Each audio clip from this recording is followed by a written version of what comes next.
Story of Saint Anthony of Padua, a beloved saint, a devoted Catholic, an honorable man of God who devoted his life to God. As you learn more about Saint Anthony, pray for his inspirational devotion and miraculous novenas.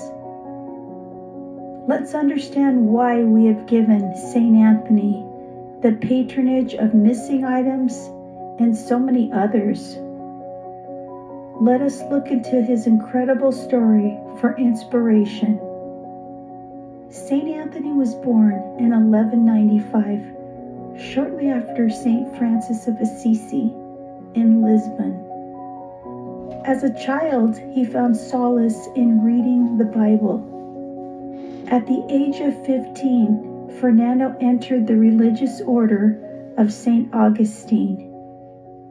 Life at the monastery was hardly peaceful for the young man and difficult for study and solace. A critical time in his life came when several Franciscan monks were tortured and beheaded. Their remains were carried in a solemn procession to where Fernando lived in the monastery. This event, while being such a tragic act, truly began the journey and inspiration for young Fernando. So much so that it inspired him to make a momentous decision, one that would change his life and the lives of many to come. He decided that he would become a Franciscan. The young Augustinian monk called Fernando went to the convent of St. Anthony, where he took vows of the Franciscan order and assumed the name of Anthony in honor of the patriarch of hermits. His passion, education, and talents were unveiled. Francis of Assisi heard of Anthony's skills as a preacher and reassigned the young priest to preach in northern Italy. Legend has it that he had no one listening to his preaching. So, without an audience, this particular day, he went to the river and preached to the fish. By doing this, he ended up getting everyone's attention. From the beginning of his vocation, he shared his feelings with the Franciscan brothers, saying, "I would gladly put on the habit of your order if you would promise to send me as soon as possible to the land of the Saracens, the Muslims, that I may gain the crown of the holy martyrs." True to their promise, the Franciscans allowed Anthony to go and convert the Muslims, to pursue what he felt was his calling, to be a witness for Christ and a martyr as well. Due to his poor health, he could not further his missionary work there. His love of solitude and prayer was quickly interrupted after hearing his powerful and passionate words. He then became a famous preacher, and that became his mission. His goal was to preach the Word of God in a positive manner and not argue or condemn others that did not believe. He went to many poor towns, and in order for followers to believe that he could relate, he felt he had to live the same way in order for them to believe. He wanted to convert others to Christianity. But within his years of preaching, it is said that he may have made over 400 trips throughout Italy and France, which became quite arduous on his body and health. But Anthony continued to preach as he became a teacher of the friars within the order. His days were long and exhausting. After his morning mass and sermon, Anthony would hear confessions. This sometimes lasted all day, as did his fasting and constant prayer. In 1226, he was appointed provincial superior, but still took time for his solitary prayer in a small hermitage. His last audience was up to 30,000 people.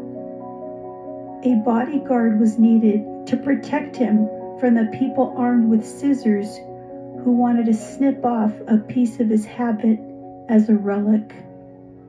He grew weak and wanted to go back to Padua, but was unable to make it home. He made it only to Arcella. He received the last sacraments, sang and prayed with the friars there. When one of them asked Anthony what he was staring at so intently, he answered, "I see my Lord." He died peacefully. He was only 36 and had only been a Franciscan for 10 years. Thousands came to view the body of Anthony and attend his burial. Immediately, his grave at once became a place of devotion and incredible miracles. Just the next year, Pope Gregory IX was moved by all the miracles during his life and that occurred at his tomb. The Pope declared Anthony of Padua a saint.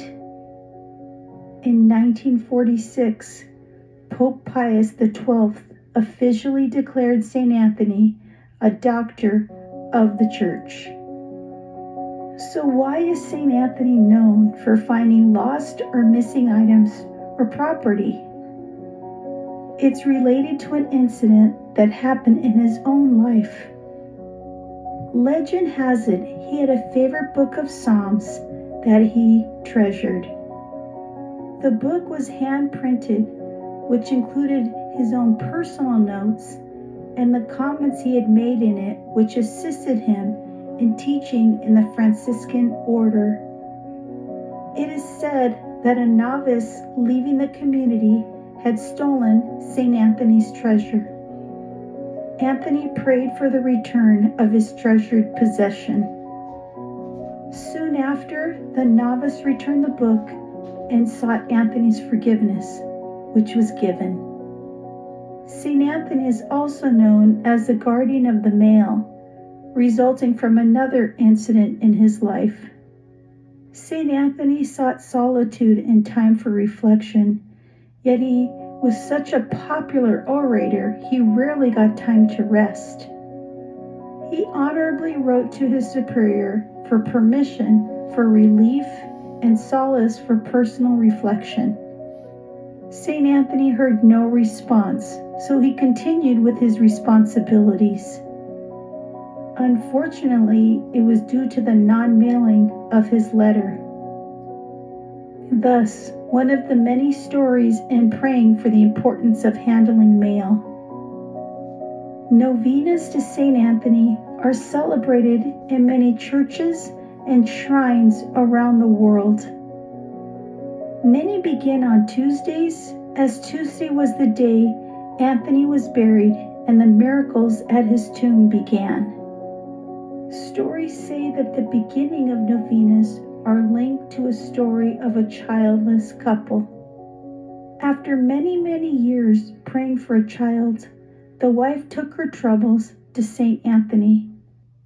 He is said to have appeared to her in a dream, telling her, for 9 Tuesdays, one after the other, make visits to the Franciscan chapel and approach the holy sacraments of penance and the altar.